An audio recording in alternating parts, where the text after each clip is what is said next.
अलग अलग तरह की बंदूकों का अलग अलग तरह का मैकेनिज्म होता है, पर सभी बंदूकें एक ही बेसिक प्रिंसिपल पर काम करती हैं। फुल्ली ऑटोमेटिक बंदूकों से अलग, जो कि लगातार फायर कर सकती हैं, सेमी ऑटोमेटिक बंदूकें एक बार ट्रिगर दबाने पर एक ही राउंड फायर करती हैं। यह एक 9mm सेमी ऑटोमेटिक पिस्तौल है। इस वीडियो में हम देखेंगे कि सेमी ऑटोमेटिक हैंडगन्स और पिस्तौलें कैसे काम करती हैं। यह एक कारतूस या कार्ट्रिज है। इसे मैगजीन में लोड किया जाता है, जिसमें स्प्रिंग और फॉलोअर इस पर दबाव बनाए रखते हैं।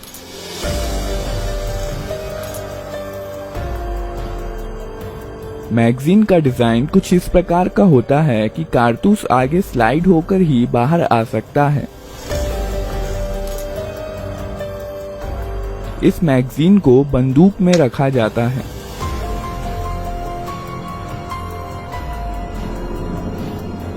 यहाँ पर बंदूक के अंदर के महत्वपूर्ण पार्ट्स दिखाए गए हैं।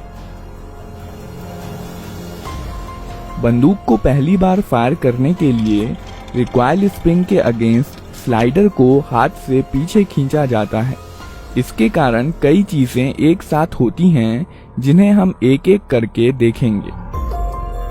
स्लाइडर के मूवमेंट के कारण हैमर पीछे आता है।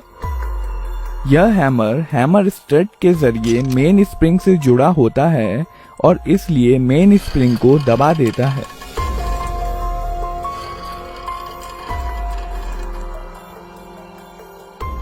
यह सीयर है। यह हैमर के मूवमेंट को कंट्रोल करता है।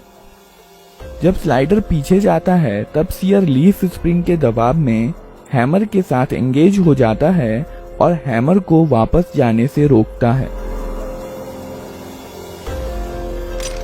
जब स्लाइडर को छोड़ दिया जाता है, तब रिकॉइल स्प्रिंग के कारण स्लाइडर अपनी पहले वाली स्थिति में चला जाता है, जबकि हैमर सीयर के कारण अपनी स्थिति में बना रहता है। इस प्रक्रिया को कॉकिंग कहते हैं। जब स्लाइडर पीछे आता है, तो इस पर बने प्रोजेक्शन बैरल को पीछे की ओर धकेलते हैं, जिसके कारण बैरल कुछ नीचे हो जाता है और इसलिए अब इसमें कारतूस आसानी से भरा जा सकता है। जब स्लाइडर वापस लौट रहा होता है, तो यह एक कारतूस बैरल में ले जाता है और बैरल को अपनी पहले वाली स्थिति में धकेल देता है। कारतूस का पिछला हिस्सा एक्सट्रैक्टर में फंस जाता है, जो कि स्लाइडर से जुड़ा होता है। पिस्तौल अब फायर करने के लिए तैयार है। जब ट्रिगर दबाया जाता है, सीयर डिस्कनेक्टर के माध्यम से धकेल दिया जाता है, जिसके कारण यह हैमर से डिसएंगेज हो जाता है। हैमर अब फ्री है और मेन स्प्रिंग के दबाव में यह फायरिंग पिन, जो कि स्लाइडर में फिक्स्ड होती है, से जा टकराता है। बदले में यह फायरिंग पिन कारतूस के प्राइमर पर स्ट्राइक करती है।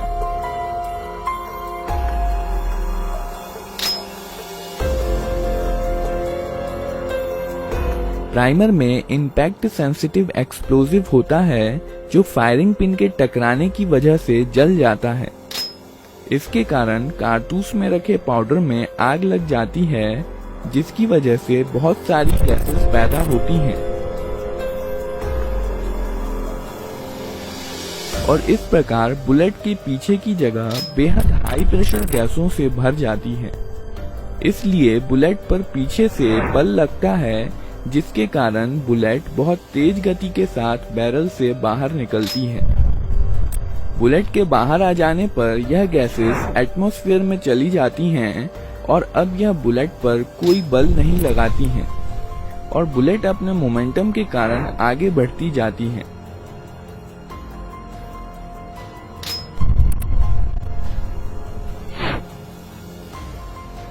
बैरल में कुछ लकीरें और खांचे बने होते हैं, जो आगे बढ़ते समय बुलेट को स्थिरता के लिए घुमा देते हैं। यह गैसें बंदूक पर भी समान और विपरीत बल लगाती हैं, पर चूंकि बंदूक काफी भारी होती है, इसलिए इसका एक्सेलरेशन बुलेट के मुकाबले काफी कम होता है और इसलिए यह पीछे की तरफ ज्यादा गति प्राप्त नहीं कर पाती। विस्फोट की कुछ एनर्जी स्लाइडर को पीछे धकेलने में इस्तेमाल हो जाती है। केस या खोखा स्लाइडर के साथ पीछे आता है और इजेक्टर की मदद से बाहर निकाल दिया जाता है।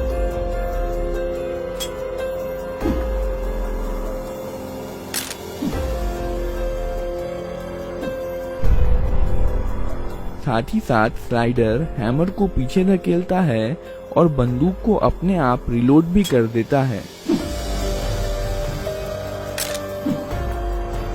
और अब बंदूक अगला राउंड फायर करने के लिए तैयार है। ट्रिगर दबाने पर सीधे सीयर पर धक्का नहीं लगता है, सीयर डिस्कनेक्टर की मदद से धकेला जाता है। जब स्लाइडर पीछे की तरफ जाता है तो इस पर बने स्लॉट की मदद से यह डिस्कनेक्टर को नीचे की तरफ खिसका देता है। अब ट्रिगर और सीयर अलग हो गए हैं और इसलिए ट्रिगर दबे होने पर भी सीयर हैमर के साथ एंगेज हो सकता है।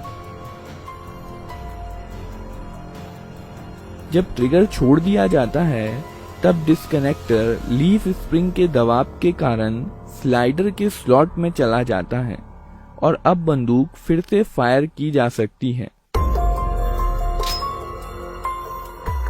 ग्रिप सेफ्टी बंदूक को अपने आप फायर करने से रोकती है। जब बंदूक को हाथ से पकड़ लिया जाता है तभी ट्रिगर डिस्कनेक्टर के जरिए सीयर को मूव कर सकता है।